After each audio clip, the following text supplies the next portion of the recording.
Hyped. I'm hyped up. Yeah. Yeah. What am I doing here? Well, let's get into that. So, welcome to the show, everyone. This is Reptiles Unplugged. As you can tell, we got Jay filling in for Adam. Adam has a family emergency going on, so everyone keep him in your thoughts and your prayers. He needs some moral support right now. And while we're doing all that, my name is Shane, Small Town Exotics. You can find me on smalltownexotics.com, Instagram, YouTube, Patreon. And my normal co-host, Adam, Beach Bum Exotics. He's on Morph Market, Instagram, YouTube, all the normal places. And my cool co-host tonight, Jay from Green Line Morphs, and you can find me on Instagram, Morph Market, and Facebook. That's right. That's right. So I think Adam usually goes over here and does some congratulating. So we got Nikki. Yeah, we got to give validation. We got Nikki. Nikki says she loves moose. We all love moose. We got Jamie. Jamie was second. What's up, Jamie? We got the fat man, Chris Eaton. Yep, it's nice to see moose. I had to get moose on here. And we got Ken from LMK. Ken, yep. What's up, Ken? Thanks for stopping by. And let's go ahead. Well, we got Ashley too. Hi, Ashley. And well, last week I was supposed to bring up something and I forgot. Man, rest in peace, Ozzy. Dude, I've been going through every single album over and over and over again. Dude, it's been a hell of a week. Posts. I think you've posted every song. Man, so rest in peace, Ozzy. I know it's not reptile related, but he's a big part of my life, that's for sure. So rest in peace, man. Rock on, dude. And let's bring out, who is this guy? What's up, Moose? What up, y'all? How's it going, dude? Man, we're living the dream, trying to make $1 out of 15 cents. You know how it is in this reptile world. Yep. Yeah. We're pretty crazy. So, Moose, give us the elevator pitch. What is Moose and Great Balls of Fryer? So, are you talking like you want an elevator pitch, like how did I get started, or just what I am now, or how exactly do you want to how you want me to phrase it? What are you right now? We'll get into your history here in a minute. Well, basically, what we're doing is we're still sticking with what we said from the jump, which we're doing purpose-driven genetics with the ball python world. We've slowly started gracing over into the king snakes with all of its different locales. I absolutely love king snakes, by the way. And recently was approached by a fellow friend of mine who wanted to get together in a collaboration on how to get a frozen feeder business up and running. So I have been doing that since December, and knock on titanium or whatever this MacBook is made of. That's done really well for us. So I could proudly say now that I've diversified in this business. We're sticking with our glue, which is our ball python sales, but what's keeping us relevant and keeping us in the game is going to be our frozen feeders, which I've grown to love to bring to shows and sell. It's just a whole different clientele. You get to talk to them more. You actually get to drop a little bit more knowledge on them. So I definitely enjoy that side of it. But this is going to be our first big year. When I show up at Bob's show in Atlanta and Duluth, not this weekend, but next weekend, I'm going to have the most snakes I've ever had in my entire life on a table. So looking forward to finally getting to, actually show up with all barrels loaded and show everything that we've been able to make over the last 6 or 7 years while we've been growing everything up. Nice, man. How many clutches are you at so far this year? So we're right at about 30. I've got 2 more that are cooking the other day walking through, and I haven't really had a chance to ultrasound because I'll be honest with you. I was a tad bit overwhelmed because those 30 all came between June 30th and between June 1st and June 30th. So I was, we were having 3 or 4 clutches a day. I'll say I was intimidated. I really was. And so I stopped even ultrasounding. I didn't even want to, next thing you know, I've got 60 clutches and just not be prepared. So my incubator was totally stacked to the brim with all the shelves out. So we stopped. But the other day when I went into cleaning, I found a couple of good other ovulations on people that I kind of just forgot about, and nature took care of their course. So we'll probably be close to 40 when it's all said and done. More than anything, I'm just more worried about having healthy babies, good quality genetics, healthy, will eat. You're not going to be calling me back in 30, 40 days saying they're not eating. They're definitely going to be monsters on the midway by the time you get them from me. Yeah, good, man. Good. Well, I'm happy that it's all kicking off for you, man. I know it's been kind of hit and miss over the years and all that, and I'm sitting over here laughing because a similar thing happened to me at the end of 23. Like they all dropped, 32 clutches hatched, like all in December, and I was like, what? I know exactly what you're talking about. Like I ain't ultrasounding, I'm taking care of babies. Yeah, that's basically it. And I had to buy a whole new rack to keep up, which was something I was nowhere in the plans this year. I was like, oh, yeah, these 2 racks I got, they'll work. No, they were full within the first 15 days of June. So had to back up and punt. I think I got one of Levinson's old rack. So it's pretty cool that I've actually got that one. It's that old white one that he had made with the red and blue racks, where he had the red, white, and blue room there for a while. Yeah, So yeah, it's one of those. It's one of those old ones with the that takes the FB8s and the FB5. So it's pretty awesome that I was able to work up a deal and get that thing. Well, cool. So you already mentioned you're going to be at Southeast, and that is basically a week and a half away. Yep. Cool, man. It's one Cena appearance away for you WWF people out there. It's one Cena appearance away from happening. Of course, y'all have no idea if you don't listen to wrestling. You have no idea what I'm talking about. It's one John Cena appearance away from happening. So let's dive into your history a little bit. So when did Great Balls of Fire start? Like what year were you like, hey, I want to breed ball pythons and sell them? Yeah. So basically what happened was I tried it back in 2010. Wanted to get involved with it. It was something that I kind of sort of did just because I had a male and a female snake, and it was like, hey, I'd like to make a whole bunch of these ones that I really like. It was back when pinstripes were thousands of dollars and stuff like that. So I didn't really get into it that much. I just got a promotion at work. I had some health scares that happened. So I just kind of went, okay, I'm just going to have to abandon this for now, and work on me and work on the family and work on the job at the same time. And I kind of went away with it, but it was always, there in the back of my head where I always loved reptile keeping, even if it was just on a hobby form. I just really enjoyed it. So there was a part of me that always said if I got an opportunity, not necessarily that I was going to start it on my own, but if I got an opportunity to where I could maybe do this as something instead of having, Jennifer having a part-time job or me having to pick up a whole bunch of different overtime and stuff like that to make ends meet, it'd be something cool that I could do. And got closer to where we had this huge thing happen at work where our basically our retirement went from me retiring when I was 65 to where I'm able to retire 12 years earlier. So we're literally on the cusp of being able to walk away from my job with a full retirement now. So it was already something that was in the back of my brain is what am I going to do? I don't want to do what I do for the rest of my life. And I definitely don't want to work at McDonald's when I leave here, because it's definitely not going to be something where this is my last job I ever have.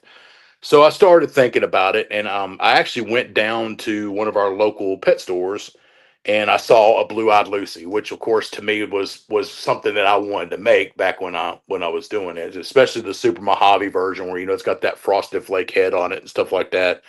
So I got into it, got talking to the guy, worked out a deal, and and he's like, I thought you bred these, and I was like, no, I stepped away from it. He goes, well, just to bring this up, perfect time. And my ball python person is getting out of ball pythons and sticking to like reticulated. It's an African rock python. So I'm going to be looking for somebody to stock my store if you're interested.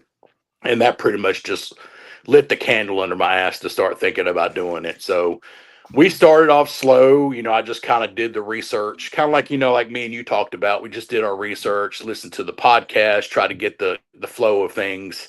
And we got started. And fortunately, I was able to befriend some people, such as you and some other people along the way, where I was able to get the new knowledge, the fresh from the tap knowledge, instead of something that might be 2 or 3 years old, so that I know basically what I'm going to be working with. And hooked up with a guy named Brian Breaks, who's out in Tacoma, Washington, and he just kind of set me on the right path of what to buy and try to not necessarily be that first person on the floor stepping on the floor with something, but maybe that guy that's on the second floor that's going to be rising up with some newer genetics and dealing with the recessives and stuff like that. So we had decided a long time ago we were going to take our time. I wasn't going to buy any females or any chance of any red flags from somebody else. That was a breeder. Maybe they're getting rid of them because they get egg bound easy, or they're not a good eater, or they don't go every year, kind of thing.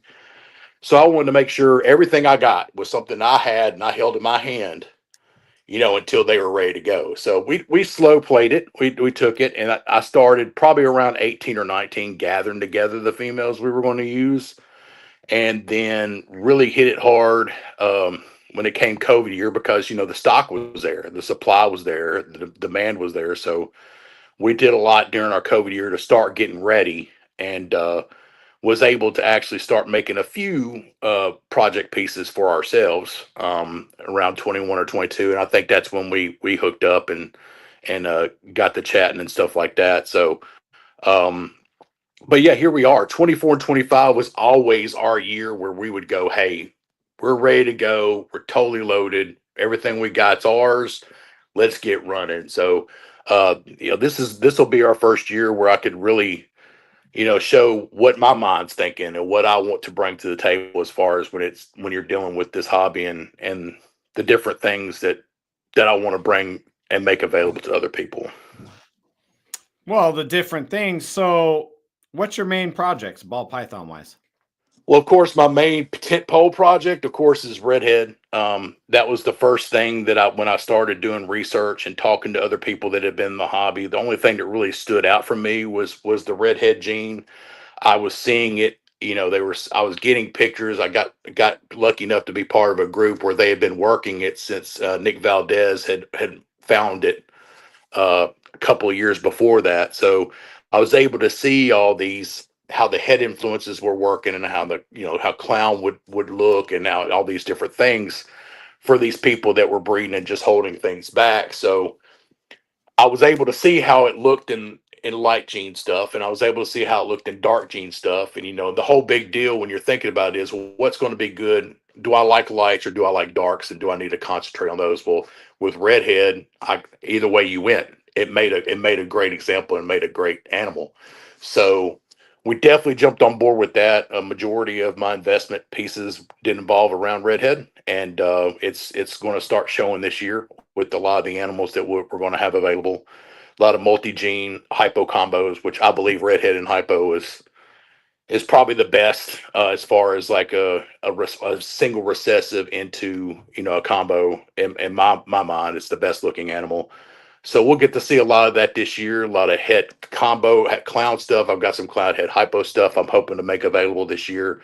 But I've grown my stuff out. So I've got some DG hypo stuff that I'm working with, some DG puzzle stuff that I'm working with, some hypo puzzle stuff that I'm working with. And unfortunately, it's been stuff that I've been making on my own. So it's my original stock from my original animals, which I'm pretty happy about. So Yeah. a lot, I would say probably 40 to 50% of what I have this year will be Redhead based or off that Redhead platform. So, Right. but that's really about it. I just love what other genes I like. I love what is it going to do for me and my main goal. So, other things like I love allelic combos. I love the idea that you could take two totally different genes and they make kind of their own gene, their own recessive themselves. So things Right. like super stripe and candinos and stuff like that. That's just super deep in my wheelhouse. Chocolate spot nose stuff. Things that just don't look normal when they're separate. So Right. that's another thing that I'm really big on is the allelic combo stuff. So, do you work clown at all? We do work clown. Mainly, like I said, we're working it with our redhead clown stuff, and everything that I do make is with plans for the future with ultimately making redhead hypo clown combos. That's the one good thing about slow playing this, is that we're not rushing to make a redhead clown just to be part of that making that clown group.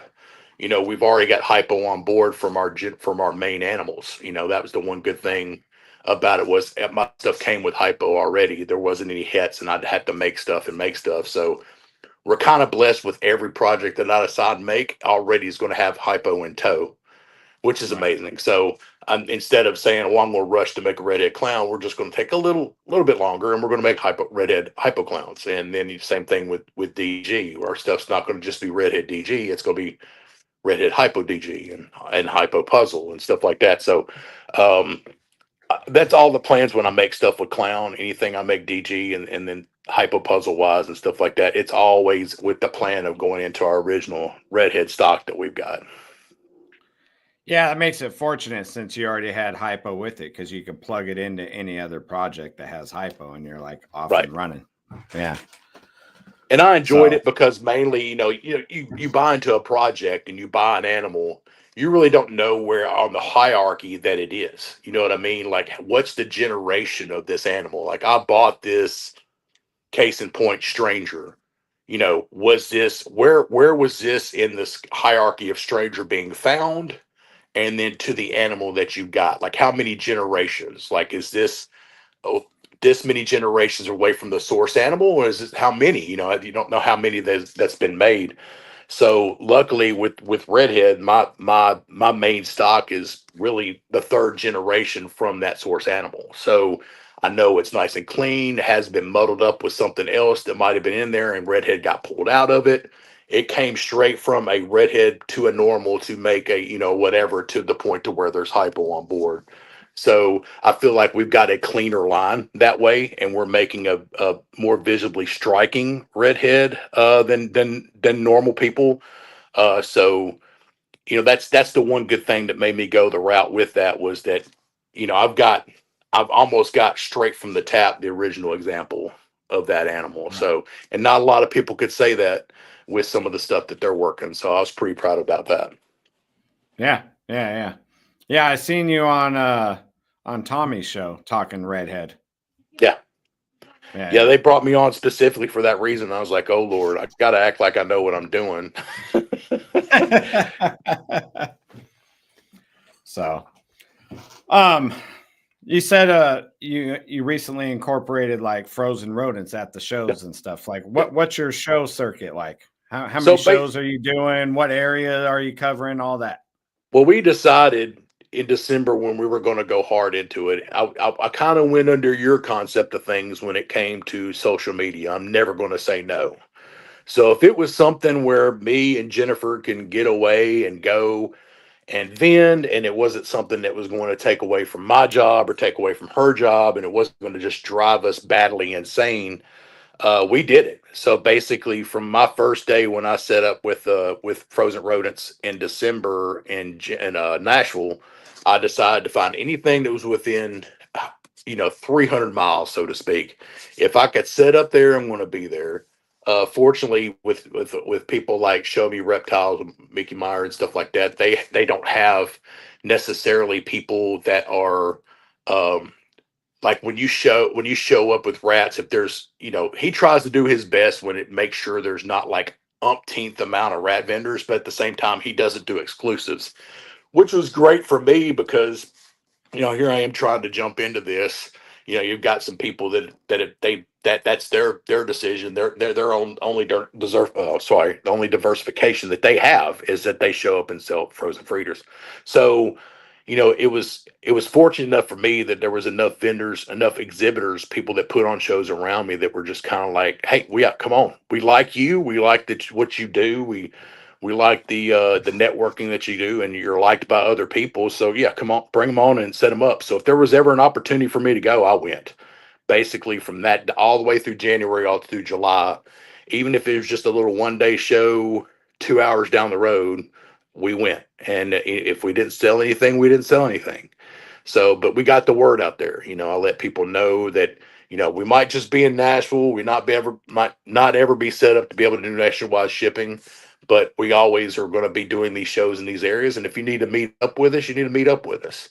But the main thing that we were trying to drive home is these are animals that are made by us, people who love the hobby, people who love the animals that they make, and they don't want to take a chance of somebody buying thousands of dollars worth of rats from other nations, should I say, and then bringing them over here and doing these crazy markups, and you not knowing what you're feeding your animal. You don't even know what that animal was fed.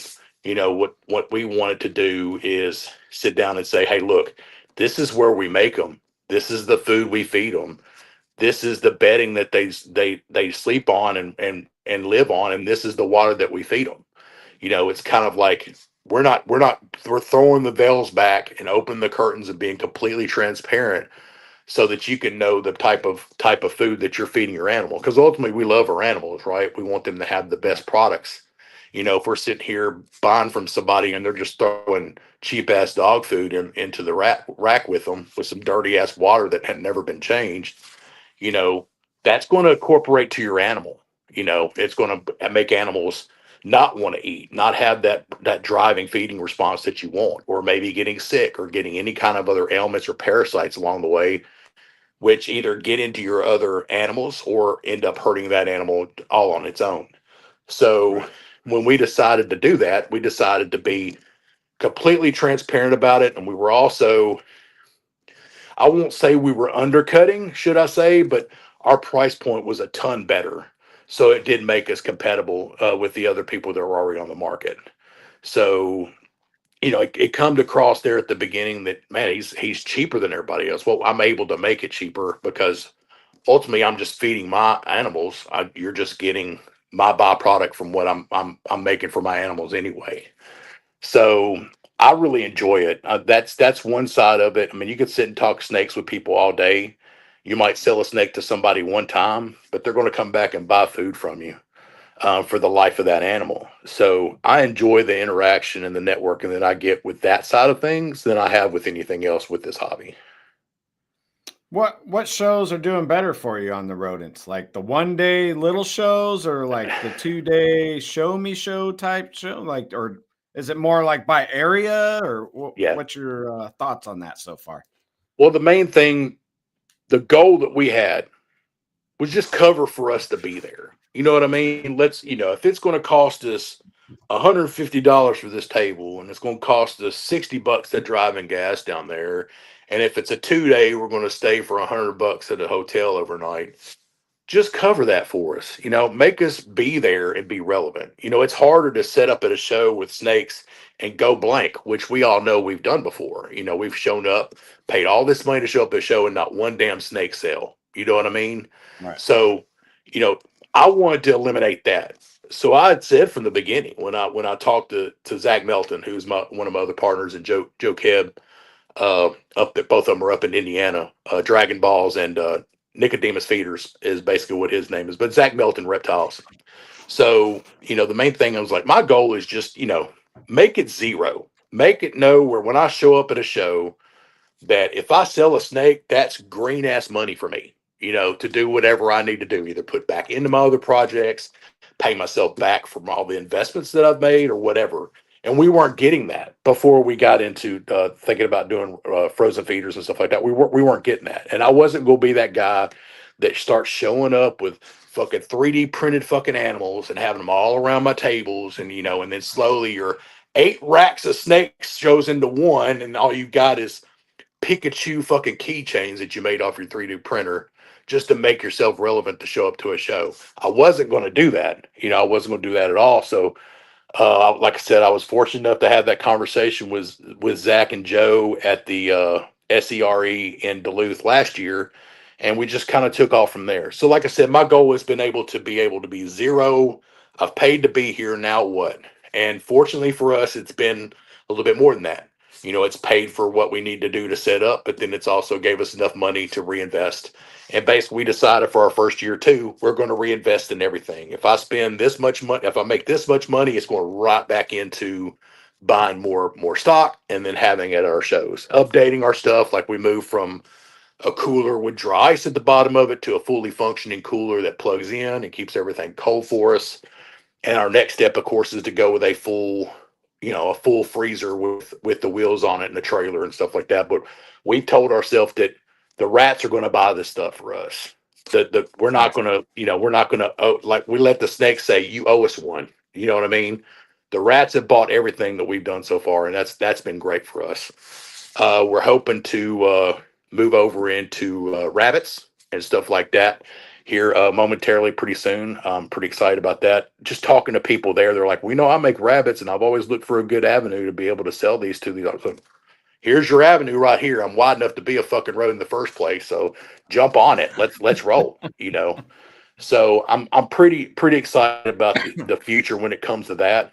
I'd like to start being able to branch out a little bit more. It's a little tougher here in Tennessee because there are shows that offer exclusives, and those people have been at it so long. It's kind of hard to run people off that charge $5 for one pinky rat at a show and are able to get away with it because they're the only person there.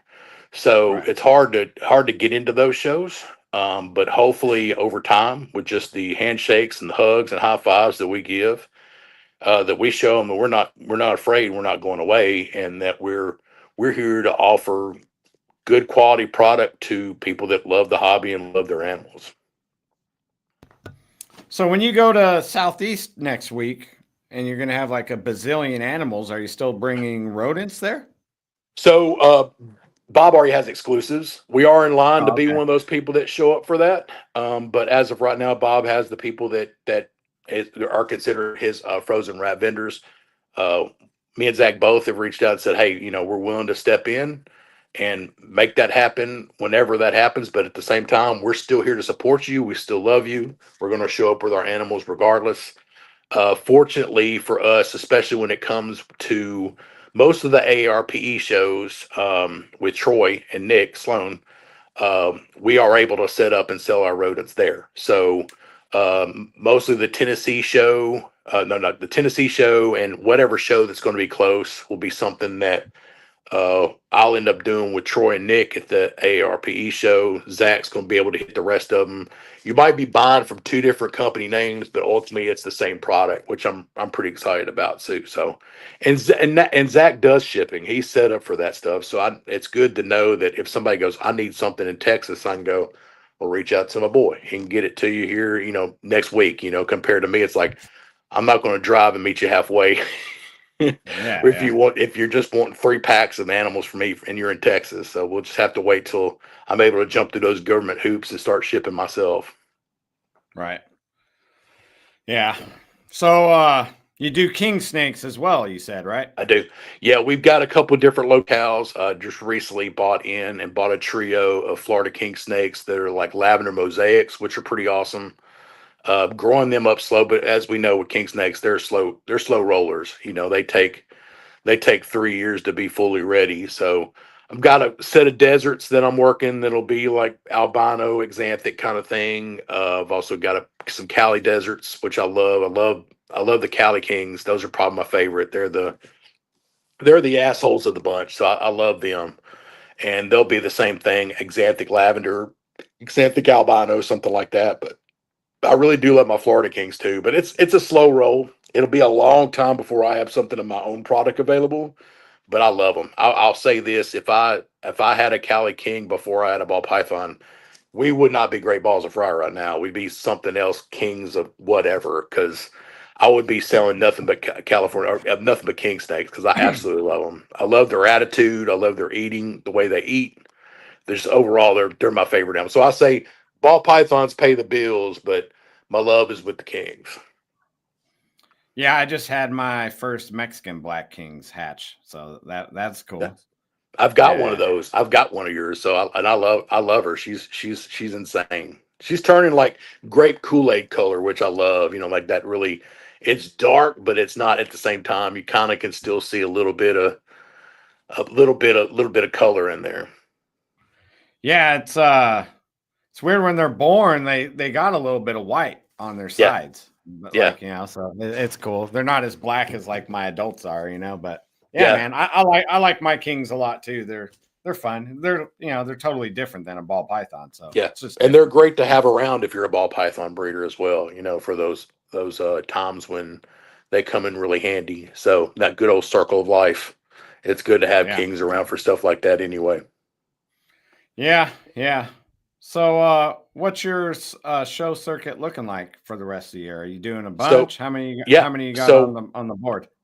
July we decided to take the whole month off. It's been tough because I bought up a bunch of stock and it kind of put us back at zero and maybe a smidge under where I would like to be as far as like what we have in our kitty ready to go. Sat on my hands several times where I could have reached out and just gone and done a show, even a 1 day show or something like that. But we decided we're taking July off. We deserve it. When we crank back up in August, we won't probably have a show where I show up with snakes and rats probably until later in August. There's a 1 day show in Gadsden that we love to go do with Terry Herring down there, Terry and Nikki Herring. That's their local show, and I love going down there and setting up with those guys. Those are my neighbors at Tinley. Yeah. If that makes so, Dixie Reptiles. So it's always fun to go hang out with them. Yeah, So they that'll lost probably. they lost the orange dream pied, and Connor found it at Oh, Tinley. that's And right. That's yeah, right. and the guy gave Connor $100 for turning it in. He absolutely needed to because because he is known for Dixie. Terry's another one of those old school guys, man. Where you know if I were to show up with just a box of snakes at a show, they would just sit in that box. You know what I mean? It wouldn't happen. But like Terry doesn't even have to do the marking. He doesn't even have to put the names out there. People come to the shows looking for him or like, what you got for me, Terry? And it's like, oh, I've only made these orange dream pods. And then like 2 hours later, his whole rack is empty and they're moving crested geckos that Nikki made over into their spots because people just know him and he's got that network. And when people are looking for snakes, they always come to look for him. So it probably did him good that Connor found it because it definitely would have had it for somebody when he got back to Alabama if he didn't sell it at Tinley. Yeah, you know what else that guy did too? He gave me one of those extension cords that are on a reel that has like a Yeah. plug on the side. And Oh he's yeah. like, "Oh, I think you need this." And I was Yeah. like, "Really, man? Those I'll those buy it." And he's things like, "No, you can have it." And I was like, "Wow, until that's you're cool." on a show circuit and you work a show circuit where like you're doing more than just 1 or 2 shows a year, you do not know how valuable some of that stuff is until you've done it. You just think, oh, I'm just setting up for 1 or 2 shows. I can just run. No, those things come in so handy. It's insane. Well, yeah, it totally meets my like pack up and leave in 5 minutes thing too, because I'm just like unplug, real, Oh see yeah. ya. Yeah, we've got our. I'm curious what Atlanta's going to be like, but of course, Bob's Bob is Bob. You've done that show. It's almost like they've got guys waiting to pack you in, ready to go. So I can't really gauge what it's going to be like for me at another show because Bob takes care of everything for us. Shout out to Bob Boo because he does a great job with his shows. But um, yeah, I'm curious to what it's going to be like when I've got 4 or 5, cases full of animals, and if I am doing a show where I've got frozen feeders too, we're gonna be around that threshold of 30 minutes that me and you talk about because it's going to be tough, especially if it's something where Jennifer's inside packing and I'm outside loading. I'm Yeah, hoping we can keep it under 30 minutes because that would be awesome, but we'll see. That's what the fun's going to be this year. yeah, yeah, man. I'm looking forward to seeing you in Nashville too. I like that Nashville show too. Yeah, That was cool. it's after doing the Nashville show, it was a sigh of relief, and I'll tell you why because for 30 plus years we had an exotic club that set up and just did a show once every twice a year, did a fall show and a spring show like Tinley does, and it's like one of those things where it's $40 for a table, all the proceeds go to the club, and all this stuff like that. So it wasn't like something super crazy. It was like $2 to get in, so it's you even got your crowd where they just want to come in and look at a snake or look at a bird or whatever. So whenever we lost that show, I was like, man, we're really going to be missing out on something great. I mean, it's a great area. It's a destination city, as you know. So I was getting kind of worried because really the only other thing that we had was Repticon showing up and acting like they want to be there for a couple times a year. But then like Mickey had a show, but it was in Lebanon, so it wasn't necessarily we had a Nashville show. So when Troy came to me about wanting to do a show there, it was awesome to know that we were had a chance to get something back nice. And when we did that show, it like I said, it just basically made all my worries go away because there's nothing like going to a big show and sleeping in your own bed. You know what I mean? It's like there's just nothing like it. So knowing that I could drive 30 minutes, 35 minutes down the road and do a nice big following show, we're going to have a lot of people through the door and a lot of chance at making some good money, and making some good sales and some good networking, and knowing that I could go home and dogs are going to jump in my bed and sleep with me. It's not going to be something where I'm worried about the toilets flushing in the room two rows over from me because the walls are so thin. So after that show, I was super excited about him doing it, and he's full time here now. The 2026 shows are set to go. There's going to be a fall and a spring, just like normal. So I'm super excited about that, and hopefully that'll open the door for some other promoters that want to come in and do something in between, because it's definitely a good spot and it's definitely a good building to do something like that in. Well, So yeah, we got a fall show this year too. We got the October. yeah. And now, Yeah. unfortunately, that's happening the same weekend as either his Virginia. No, wait, okay. I think the Colorado show's that same weekend. And Colorado show's Yeah. a big one. Yeah. So, Yeah, but that doesn't um, matter. That's not on our side of the United States, so it right, might as well right. not Yeah. exist. So, fortunately for me, I get to kind of spread my wings and be maybe the person that's the gopher for them too. So I could get to learn that side of the hobby too. So, I'm looking forward to that. But it's also, I get to see all my friends, man. I mean, y'all are my family. You know what I mean? I don't really have, outside the family that I made myself, I don't really have family anymore. So it's like, it's like a family reunion when you get to come to a show, and when, my buddies Zach and Joe and all them get to come down, the afterwards and going out to eat or coming back to my house and, eating ice cream and getting drunk and looking at snakes. To me, that's why I do this. This is the only hobby or anything that I've done outside of my job that's had the best relationships that I've built, over my time of doing things. So just to know that, I could, I could say, we're not going to go spend $100 a piece down the street on hot chicken. I'm going to take you back to my house, and we're going to eat steaks that I've been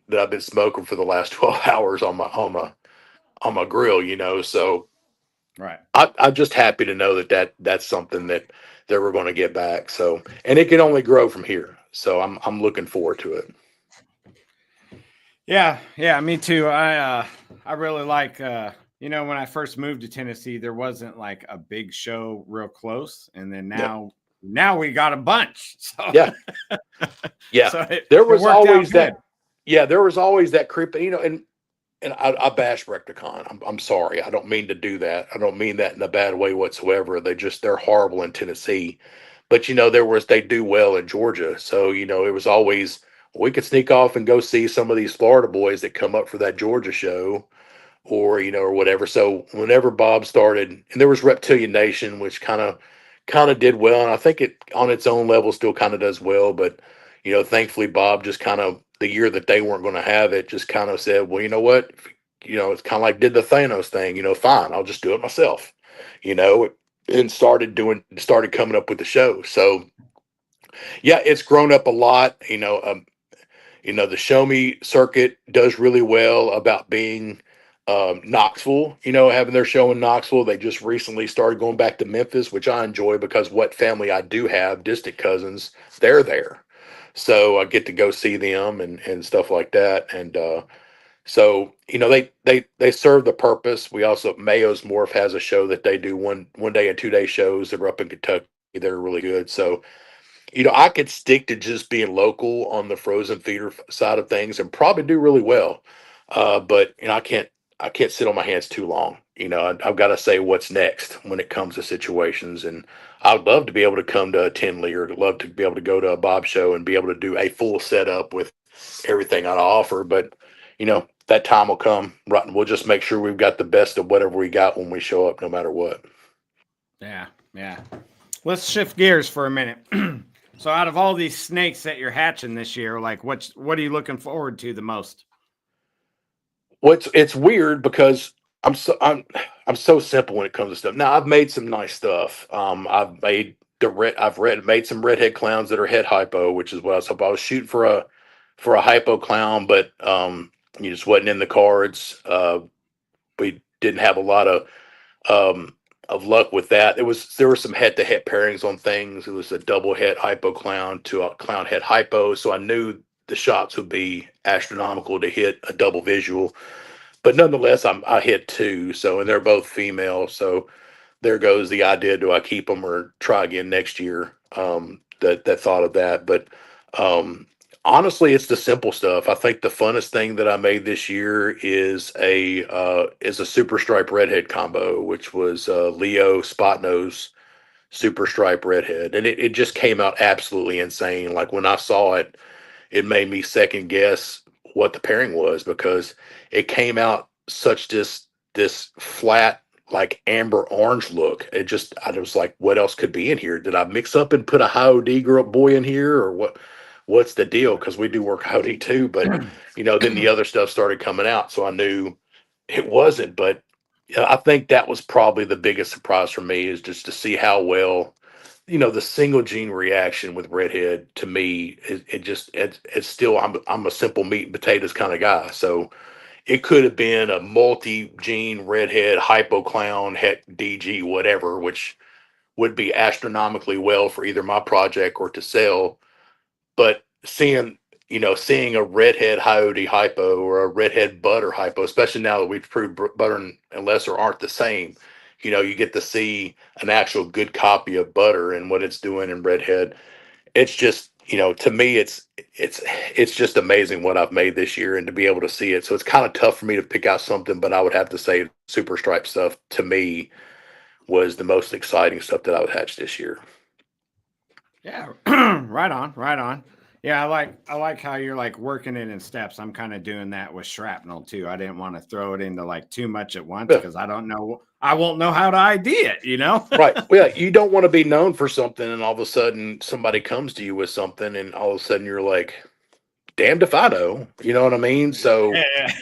if it's only a matter of time if all I'm working is redhead, people are going to go, well, go to Moose, he'll know. Well, I didn't eat my life cereal today, so I don't know. I didn't eat my Wheaties. I am not going to know everything. So, just to know that, over time, I'll have some sort of threshold on knowing what has redhead and what is not is going to be fun, and I'll be able to see it because I've been able to hatch it. I'm not just going to take somebody else's word for it. So, Yeah, anyone that asks me about redhead, like, hey, you worked redhead, can you help me ID this? I'll be like, no, just ask Moose. I send them to you, bro. No, I had a couple clutches, man. No, ask Moose. yeah, I got a buddy Yeti morphs.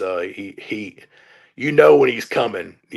Tinley. He'll come around the corner. He's like man on a mission. Of course, Yeti's like literally 10 feet tall. No joke, biggest dude I've ever seen. So like he comes around the corner. He's got this little bitty ass string in his hand, which is a snake, but to me it looks like a little bitty string because his big ass hands. And he's got that look on his face, like he's gonna come over here and ask me if this stranger pastel pinstripe whatever he made is there redhead in this. Yeah. So and I'm like, Yeti, well, we'll figure it out, buddy. It's like I had to ask him one time we were out eating after I kind of befriended him. I was like, what made you think to come to me? I'm just this little dude with one table here at Tinley that barely is in Tinley. You know what I mean? I'm not even, something where I've made, enough to be able to consider myself a pro at this. He's like, everybody tells me I need to come talk to you. So Yeah. I guess that's just something that's been placed on my mantle for me. So I'm trying to do my best to be able to make some stuff so I can at least have an idea when somebody does approach me. Well, you would think because redhead's not like brand new or anything, you would think No. maybe somebody would be working on a test for it or something. Is there any Well, word on that? I've been stockpiling my sheds. I think I've sent a couple to Charlie. I'm not really sure. There for a while, I think I just sent in some stuff because there was some pos het stuff that I was dealing with, and I think I maybe might have sent him some redhead stuff. But yeah, it's not.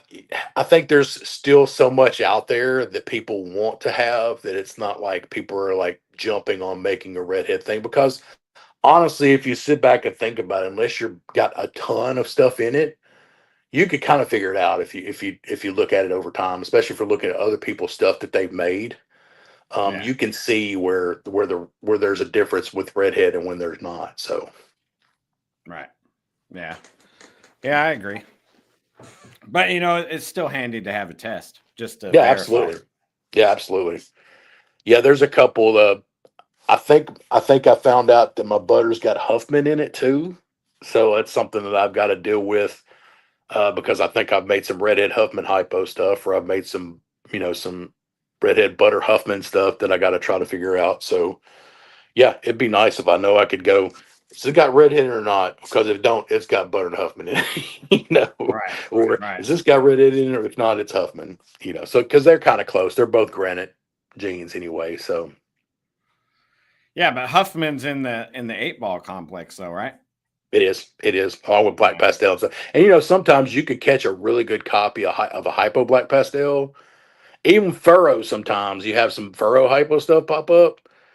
It takes you a second to go, you know, is this redhead? And I've actually told a couple people that work those, be very careful, because the first couple copies of redhead that I saw when I was introduced into that group was a lot of black pastel redhead stuff. And I was like, man, how are you even seeing this? Because if I'm seeing a black pastel hypo by itself, I'm pretty close to thinking this is redhead myself.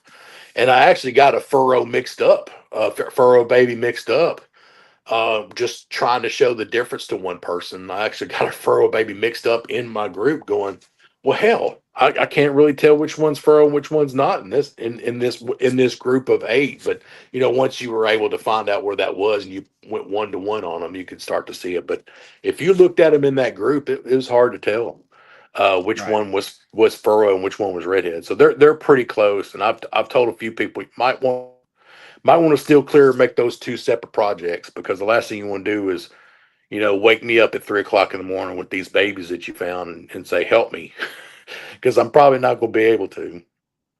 Yeah, something I noticed about furrow, I was looking at it the other day and it's single form. And like the single form's similar to shrapnel Yep. single form too.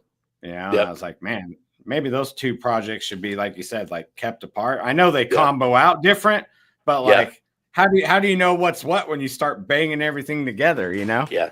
Well, I definitely, I wanted to pride myself on guaranteeing the sex and the genetics of my animals. That was just something that I said, if I start selling them, I don't want to be that guy that's like, because we know all the whole story about how when I originally started, I had a different name and I was getting these cranky emails where people were talking to me like cavemen and like, this boy is girl, and thinking that I sold them something because my name was kind of close to this other person who might have flipped some animals along the way, trying to get rid of some stuff that they bought that they realized they didn't want.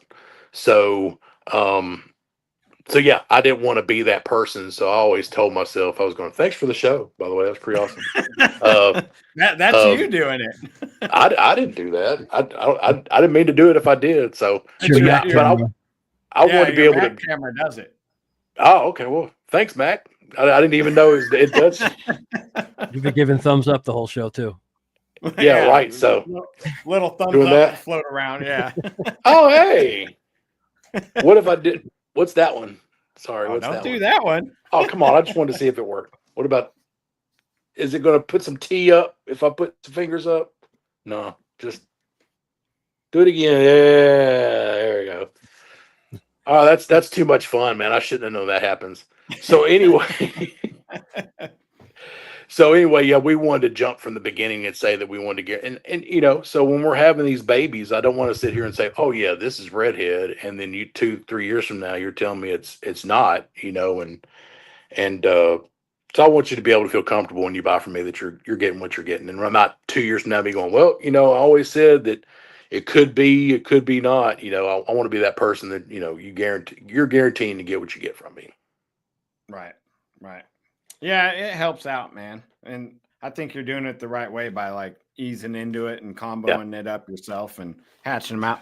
So that's the real way you learn to ID stuff.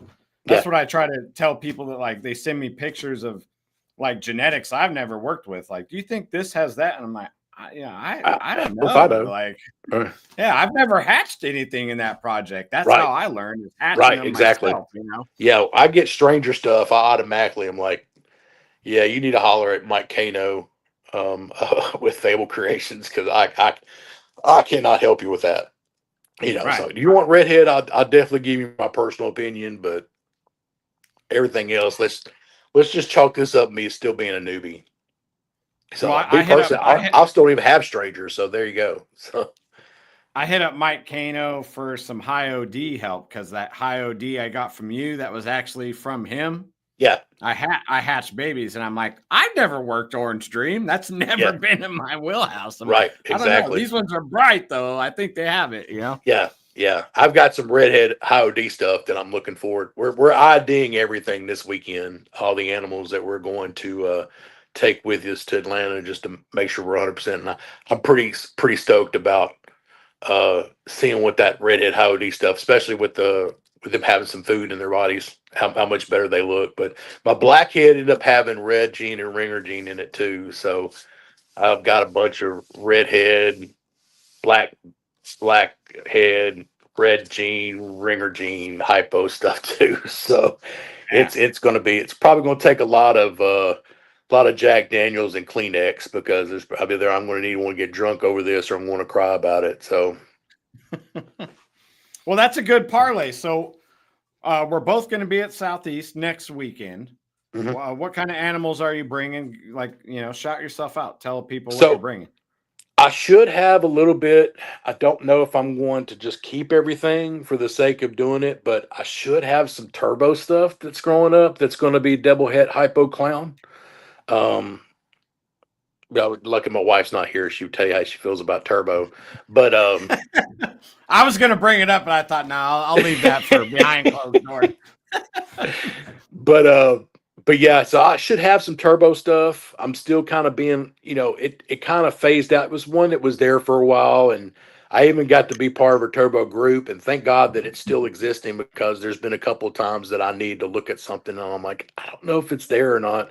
So I was able to go and look at some of the older stuff that some of the people that were in the hobby then that still had pictures up. So it's helped me out a ton. And I've kept it simple. I think we used your little Pastavi girl to make something with the turbo stuff, and my turbo stuff only has like fire in it, so I figure that's a little easy to pick stuff out from it. People aren't aware with turbo. Turbo is almost like a non-recessive desert ghost. It brightens really well and enhances really well, and they look like DGs, especially when they're babies. So I'm pretty excited about that, especially if I'm able to get a boy from outside. I'm not even sure if I've got a boy. I think that one I sent you a picture of, the Firefly Turbo, is a Yeah. boy. So Yeah. that'll be pretty awesome to hold him back and see what's going on with that. But I should have some turbo stuff. I'll definitely have a lot of redhead stuff. So people are looking for, base entry, good quality redhead hypo stuff to add to your projects. I definitely should have that. Even if it's something where you're interested and I haven't posted on Morph Market yet, just hit me up on Facebook or on Instagram or whatever, or if you're in our Discord, just text me, let me know, and I'll go ahead and give you a first glance at what I've got, what I think I have, kind of beat it to the punch. But I'll have a lot of good redhead hypo combo stuff this year for people. So, Cool. and more than likely, the way things are going right now, if I had to make a game time decision right now, probably both my redhead clown head hypos will be available as well. All right. Well, everyone out there listening to this, if you need redhead hypo stuff and you're going to Southeast, go see Great Balls of Fryer. I'll have some high OD hypo stuff too, which is another one of my favorites. Um, and just different derivatives from that. The females that I used were butter hypos, and I still call them orange ghosts because I'm in love with just the orange ghost line of it. But some butter OGs, some blackhead OG stuff was our females. Didn't really do any shots this year for a super redhead because people do believe that super redhead's out there, but um, I'm too busy making other things right now and get some more recessives on board to take a shot at that yet. But it's in the works, definitely for sure. Oh yeah. And I'll Well, have cool, just man. some normal stuff too. You know, we've got we work Candino projects, so I've got a lot of great Candino stuff. If you're into that, if you're like look for those basic little orange and white snakes, we make really good Candinos. So I'll have a lot of good stuff with that. I did make some super stripe stuff this year. I'm hopefully my Inchy Mystic Black Pastel Candino will be in on display at Bob's table, or I don't know, is Leviathan doing the display thing where people were putting in animals for Yeah, people to look but at? it's blind. You're not supposed to announce what you're bringing. Oh, hold on, let me put on my sunglasses. I'm bringing. Whoops. Well, I'm not going You're to tell you fine. what I'm. But my entries, I'm pretty excited about my entries. So we'll just leave it at that. You pretty much are going to know what I'm bringing already anyway. Let's just be honest. If you see something on the table, it's got something in it that may be something that might be a tentpole project of mine. It might be mine. Who knows? I'll have two animals over there as well. Yeah. You know, yeah. So good. Non-recessive and recessive. I'll have one of each. So I'm pretty stoked out about that. I have two going in recessives, and we actually have Courtney jumping on here next week to like talk for about 15 minutes on the reptile showcase. Line us Nice. all out on that. So yeah, everyone that's going to Southeast, go check out Moose at Great Balls of Fire. I'll be there. I'll have hogs, balls, and I should have a couple king snakes with me too, Mexican black kings. So Nice. yeah. Hopefully we'll buy. I remember because last time Bob talked about the Tennessee island, so hopefully it'll be something where we're kind of all close together. I know last minute they kind of stuck me in the Blair Witch corner, with my head against the wall. So hopefully I'll be back out in the mix over by all my little Tennessee friends this next time. So Yeah, I think that's the rumor I heard too. So that'll be awesome. That'll be awesome. Well, where can everyone find you before we go, Moose? So I meant to bring one of my cards that has my QR code on it. And I was going to like hold it up here like this, and then do a thumbs up. And then, and then go from there. But like, I'm on Facebook, I'm on Instagram. It's all Great Balls of Fryer. I think, fortunately for me, and not a lot of people have been labeled as a moose. So I definitely think if you could type in moose under the Facebook thing, you should find my page. But my frozen feeder page is Snake Haven Feed Company. So there's always that as well. Yeah, I always offer people, if you're going to see me at a show and you need feeders, I always offer a pre-order discount. So if you're like wanting to get your stuff and just pick it up there, you can. I've been fortunate enough to be able to be sponsored by Redline Shipping. So all my purchases when you buy rats from me come in thermal bags so that they're good for 3 hours or 4 hours after you leave. They're not just, you're not praying that they don't thaw out before you get home. They're going to be in a nice thermal bag that were provided by Robin and Redline Shipping. So a big shout out to them for that. So yeah, always offer a pre-discount for that. And if it's something you see, I always give non-show prices for people if they see a snake and want to pick it up at a show. So if it's something where you want to beat the gun and not look at my displays and want to know something ahead of, just reach out to me. I'm available on pretty much all the platforms, even in Discord. I think I'm in your group, and I'm also in Will Moreau's Royal Canadian Discord. So I'm sure between somebody, we're 6 degrees away from somebody that can get in touch with me. So always don't ever be afraid to reach out, even if you just want to shoot the shit. I'll be more than happy to do that with you.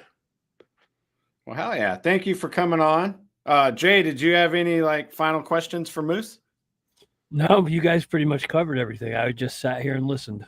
I just the plethora of knowledge that I learned from Jay on this show this week. It will follow me to the grave. I absolutely enjoyed all the banter back and forth between me and Jay. It is pretty awesome. It'll go down in history. So, Well, when we're in the green room, Jay's like, oh, I don't really know Moose or anything. I'm like, Moose has got it, man. And like, we're good. He could talk. This is the easiest fill-in for me ever. All right. Well, one more thumbs up. More thumbs up. Thanks, MacBook. All right, Appreciate everyone. you guys. Thanks. I really enjoyed it. Thanks for bringing me on. I really do. I appreciate it. Yeah, man. And thanks to everyone in the chat, and thanks to everyone that listens on the replay and the audio. Till next time, guys. Rock on. See you next Wednesday.